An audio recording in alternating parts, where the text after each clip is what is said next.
What happens when one of music's most beloved legends walks onto a daytime talk show expecting a friendly chat about his career, only to be blindsided by a host who decides to turn the conversation into a personal attack?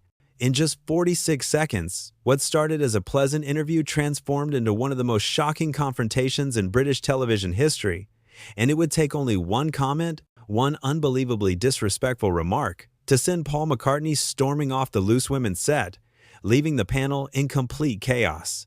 The studio audience had settled into their seats that morning with the kind of excited energy that comes with knowing they're about to see a true icon. Paul McCartney, the man who literally changed music forever, was scheduled to appear on Loose Women to discuss his latest projects and share some stories from his incredible journey. The panel consisted of Denise Welch, Linda Robson, Kay Adams, and Nadia Sawalha, and from the moment Paul walked onto that stage, you could feel the anticipation in the air. He greeted each panelist with genuine warmth, shaking hands and offering that famous smile that had charmed generations.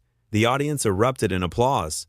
This was supposed to be a celebration, a chance for fans to hear from someone they'd admired for decades. Paul sat down, looking relaxed in a casual blazer, ready to share his insights and memories. Denise Welch opened the conversation. "Paul, thank you so much for joining us today. We're absolutely thrilled to have you here." Paul nodded graciously. "It's lovely to be here. Thank you for having me." So, Denise continued, leaning forward with what seemed like genuine interest. "You've had such an extraordinary career. Tell us what you've been working on lately." Paul's eyes lit up as he began talking about his recent music projects, the creative process that still excited him after all these years, and how he was exploring new sounds while staying true to his roots. He spoke about the joy of making music, about collaborating with younger artists, and about how grateful he felt to still be doing what he loved. The other panelists were engaged, nodding along, clearly enjoying his stories. Linda Robson asked about his songwriting process, and Paul gave a thoughtful, detailed answer about how melodies often came to him at unexpected moments. Kay Adams asked about his memories of performing at iconic venues, and Paul shared a funny anecdote about a technical mishap during a concert that had actually made the show more memorable. Everything seemed to be going wonderfully. The conversation flowed naturally. Paul was charming and humble, exactly the kind of guest any talk show would dream of having. The audience was hanging on his every word, but then something shifted. Denise Welch, perhaps feeling like the interview was becoming too safe, too predictable, decided to take things in a different direction. And what came next would shock everyone watching. "Paul," Denise said, her tone suddenly changing to something sharper, something almost confrontational. "I have to ask you something that I think a lot of people wonder about." Paul looked at her with polite curiosity. "Of course, go ahead." "Your success," Denise continued, crossing her arms. "Some people might say you've been riding on the coattails of your Beatles fame for decades now. Do you ever feel like maybe you're taking up space that could go to newer, more relevant artists?" The studio went completely silent. You could have heard a pin drop. The other panelists exchanged uncomfortable glances. Linda Robson's smile faded. Nadia Sawalha looked genuinely shocked. The audience seemed frozen, unsure if they'd heard correctly. Paul's expression changed. The warmth in his eyes dimmed slightly, but he maintained his composure. "I'm sorry, could you repeat that?" Denise didn't back down. In fact, she doubled down. "I'm just saying, you had your moment. The Beatles were incredible. Nobody's denying that. But that was decades ago. Don't you think it's a bit, I don't know, self-indulgent to keep touring and releasing music when there are so many young artists struggling to get noticed?" Kay Adams jumped in, clearly trying to redirect. "Denise, I don't think that's quite fair to say." But Denise waved her off. "No, I think it's a valid question. I mean, how many times can you play Hey Jude before people get tired of it?" Paul sat back in his chair, processing what he was hearing. His jaw tightened slightly, but his voice remained calm. "Well, I think the thousands of people who come to my concerts would disagree with you. They seem to enjoy hearing those songs." "But don't you think," Denise pressed on, her voice rising slightly, "that you're living in the past? That maybe it's time to step aside and let fresh voices be heard?" Nadia Sawalha couldn't stay quiet any longer. "Denise, what are you doing? This is Paul McCartney. Show some respect." Denise turned to Nadia with an irritated look. "I am showing respect. I'm asking honest questions. Or are we supposed to just fawn over every celebrity who walks through that door?" Linda Robson shook her head. This isn't honest questioning. This is just rude. The tension was building by the second. Paul remained seated, but you could see the disbelief in his eyes. Here he was, a man who had given the world some of the most beautiful music ever created, being told he was irrelevant and self-indulgent by a talk show host on live television. Denise wasn't finished. And another thing, she said, pointing a finger at Paul. All these musicians from your generation, you all act like you invented music. Like nobody before you mattered and nobody after you could possibly measure up. It's quite arrogant, don't you think? Paul's composure was remarkable, but you could see the hurt in his face. I've never claimed to have invented music. I've always been incredibly respectful of the artists who came before me and those who've come after. I've spent my entire career collaborating with and supporting new talent. Oh, please, Denise scoffed. Actually scoffed at him. That's just good publicity. Everyone knows you older musicians are terrified of becoming irrelevant. Kay Adams stood up slightly in her seat. Denise, stop. This has gone too far. The audience was stirring now, murmurs of discontent rippling through the crowd. Some people were shaking their heads, others looked angry. This was not what anyone had signed up for. Paul looked directly at Denise, his voice steady but firm. I came here today to have a pleasant conversation about music and my career. I've been nothing but respectful to you and your colleagues. I don't understand why you've chosen to attack me. Denise leaned back with a smug expression. I'm not attacking you. I'm just not going to worship you like everyone else does. Someone needs to be honest. Honest? Paul repeated, his braid, voice rising slightly for the first time. You're not being honest. You're being needlessly cruel for no reason that I can understand. Linda Robson reached across the table as if to calm things down. Paul, I'm so sorry about this. This isn't how we normally conduct interviews. But Denise cut her off again. Speak for yourself, Linda. I'm tired of pretending that every celebrity who shows up here deserves to be treated like royalty. Paul McCartney is just a man who happened to be in a successful band 60 years ago. That was the moment. That single sentence. The look on Paul's face shifted from hurt to resolute determination. He'd had enough. Nadia Sawalha gasped audibly. Just a man who happened to be in a successful band? Are you serious right now? Paul stood up slowly, carefully removing his microphone. The studio went dead silent again. Every eye was on him. His movements were deliberate, controlled. He wasn't storming off in a rage. He was making a choice, a dignified choice to remove himself from a situation that had become untenable. I think we're done here, Paul said quietly, his voice carrying through the silent studio. Denise looked almost pleased with herself. Oh, are we? Can't handle a little criticism? Paul looked at her with something close to pity. This isn't criticism. I've faced plenty of real criticism in my career, and I've learned from it. This is something else entirely. This is you trying to make yourself feel important by tearing down someone else. The audience erupted in applause, actual applause for Paul's response. Some people stood up. The support for him was overwhelming and immediate. Kay Adams looked mortified. Paul, please, don't leave like this. But Paul shook his head. I'm sorry, but I won't sit here and be insulted. I've been gracious. I've been patient. But I don't have to subject myself to this kind of treatment. Denise actually laughed, a sharp, bitter sound. This is unbelievable. The great Paul. McCartney can't handle a tough interview. Linda Robson stood up now, her voice shaking with emotion. This isn't a tough interview, Denise. This is you being absolutely horrible to a guest who's done nothing to deserve it. Paul began walking toward the exit. The cameras followed him. The audience was cheering for him now, showing their support, their disgust at how he'd been treated. You could see people calling out encouragement, telling him he didn't deserve this. Nadia Sawalha turned to Denise with genuine anger in her voice. I hope you're proud of yourself. We just humiliated a legend on live television. Denise crossed her arms defensively. I didn't humiliate anyone. He humiliated himself by being so sensitive. Sensitive? Kay Adams looked like she couldn't believe what she was hearing. You attacked him from the moment you started asking questions. You belittled his entire career. You called him irrelevant and self-indulgent. How did you expect him to react? Producers were scrambling now. You could see people rushing around in the background, unsure how to handle what was unfolding. This was live television going completely off the rails. Paul paused at the exit, turning back one last time. His voice carried across the studio. I've been doing this for a very long time. I've been interviewed thousands of times. I've been asked difficult questions, challenging questions, even uncomfortable questions, but I've never been treated with such open disrespect. I hope whatever you were trying to accomplish here was worth it." And with that, he walked off the set. The door closed behind him. The greatest songwriter in popular music history had just walked out of a talk show interview because the host had decided that insulting him was somehow good television. The remaining panelists sat in stunned silence. The audience was still buzzing, still processing what they'd just witnessed.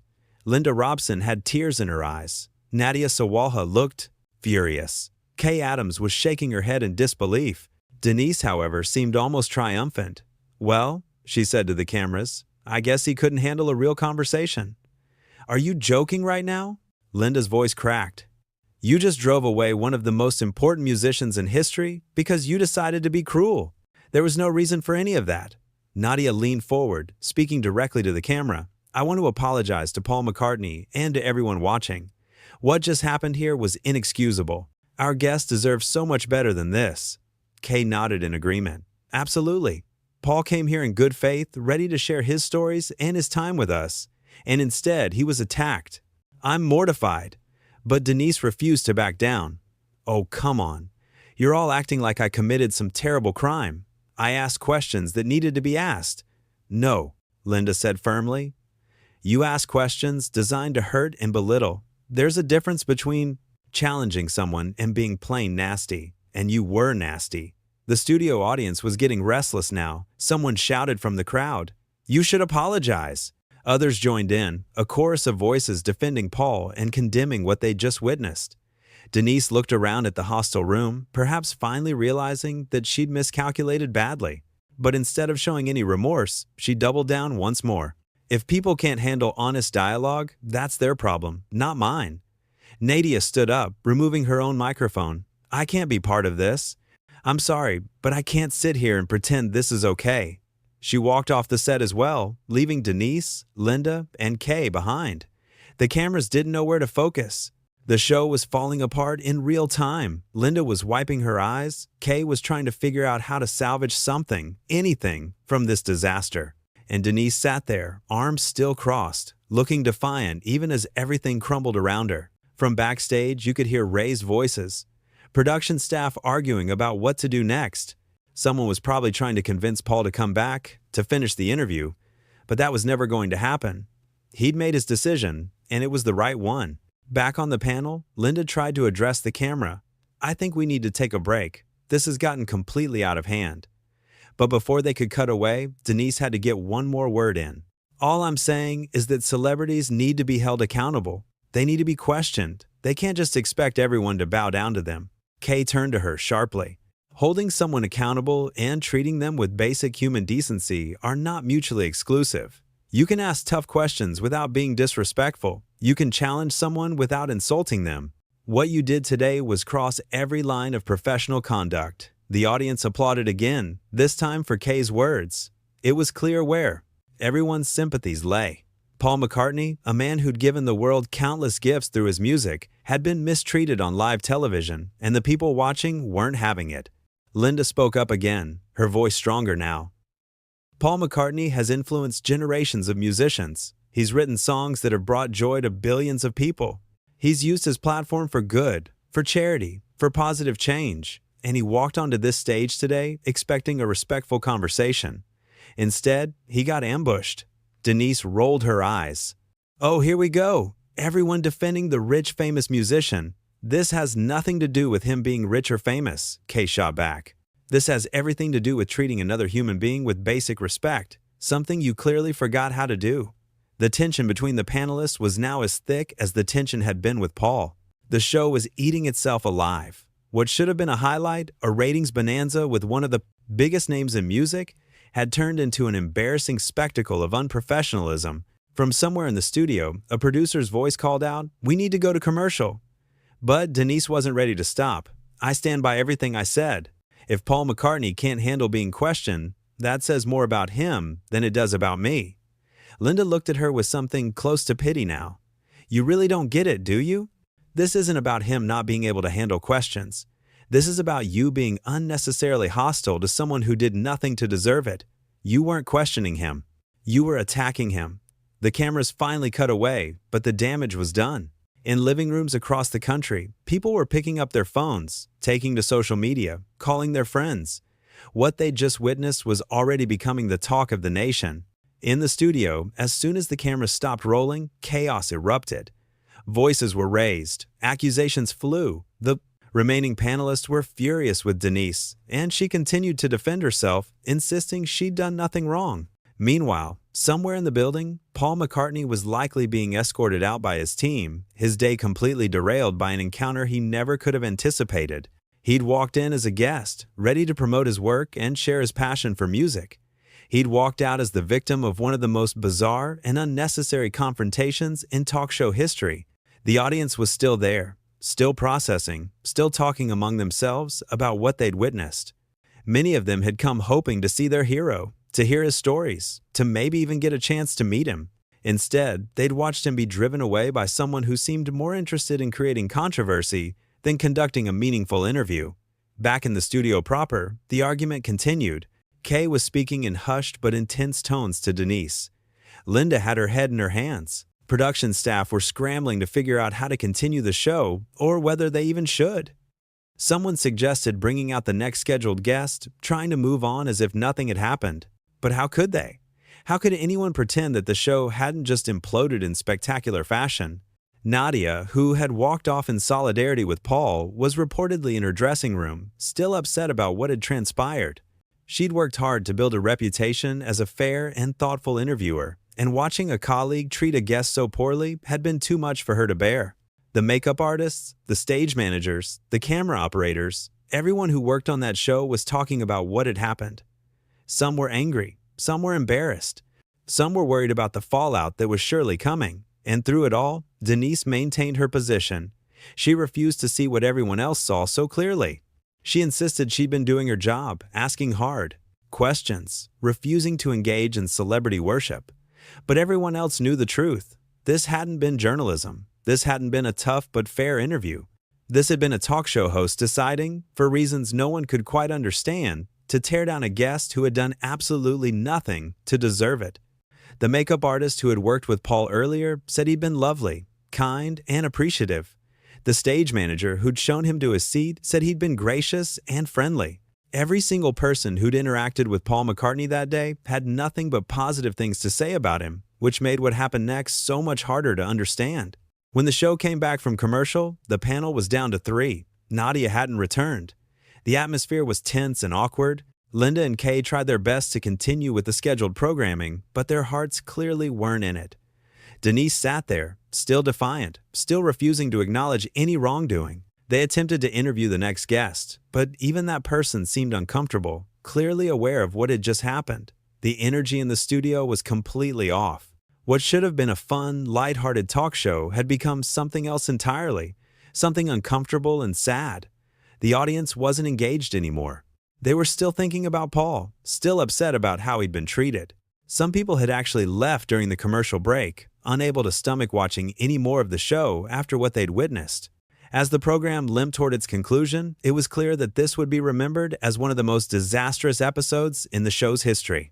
Not because of technical difficulties or scheduling problems, but because a host had decided to treat a beloved icon with contempt, and it had backfired spectacularly. Linda and Kay tried to end things on a positive note, thanking the audience for being there, promising better shows to come, but their words rang hollow after what had happened. Denise said nothing, just sat there with that same defiant expression, unwilling or unable to recognize the magnitude of what she'd done. When the cameras finally stopped rolling for good, when the audience had filed out and the lights had dimmed, the full weight of the day's events began to sink in. The crew packed up their equipment in near silence. The producers gathered in worried huddles, already anticipating the storm that was about to hit. And somewhere, far away from that studio, Paul McCartney was probably trying to make sense of what had just happened to him. A man who'd spent his life creating beauty, who'd brought so much joy to so many people, had been treated with shocking disrespect for no reason at all. He'd handled it with grace and dignity, removing himself from a toxic situation rather than escalating it further. He'd shown more class in his exit than his host had shown during the entire interview. The contrast couldn't have been clearer. On one side, a legendary artist who'd remain calm and composed even in the face of unwarranted hostility. On the other, a talk show host who'd let whatever personal agenda or need for attention she had override basic decency and professionalism. As the studio emptied out, as people headed home or to the pub to discuss what they'd seen, one thing was certain: this would be talked about for a long time. Not because Paul McCartney had lost his temper or behaved badly, he hadn't. Not because he'd said something controversial or offensive, he hadn't done that either. This would be remembered because it was a perfect example of what happens when someone mistakes rudeness for bravery. When someone confuses attacking a guest with asking tough questions. The loose women's studio, usually a place of laughter and light entertainment, had become the site of something much darker. A place where respect had been abandoned, where professionalism had been cast aside, where a host had decided that hurting someone was more important than honoring them. And Paul McCartney, the man who'd written Let It Be and Hey Jude, the man who'd soundtracked so many lives, had simply walked away. He'd refused to participate in